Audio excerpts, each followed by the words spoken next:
দুলীয়াজানত কিতাপৰ আৰ্হিত তৈয়াৰ কৰিছে এটা পূজা মণ্ডপ। দেখিয়ে খুব ভাল লগা এটা পূজা মণ্ডপ। সকলোৱে বহুত চেষ্টা কৰিছে ইয়াত থকা কলা কুশলীসকলে খুব সুন্দৰকৈ ইয়াত প্ৰাণ দিয়াত, যাতে জনসাধাৰণৰ মাজত কিতাপৰ প্ৰতি আগ্ৰহ বৃদ্ধি পায়, কিতাপ পঢ়াৰ প্ৰতি নৱপ্ৰজন্মৰ ধাউতি বৃদ্ধি পায়, তাৰ বাবে এই পদক্ষেপ হাতত লৈছে।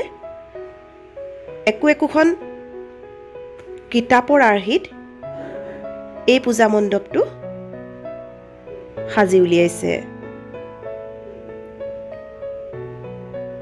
খুব সুন্দৰকৈ এয়া সুন্দৰ পদক্ষেপ লৈছে, দেখি ভাল লাগিছে। গতিকে আপোনালোকৰ লগতো শ্বেয়াৰ কৰিছোঁ এই পূজা মণ্ডপটি।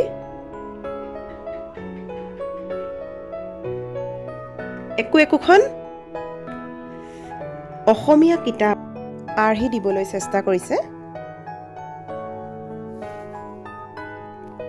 খুব সুন্দৰকৈ আগবঢ়াই নিছে কামখিনি।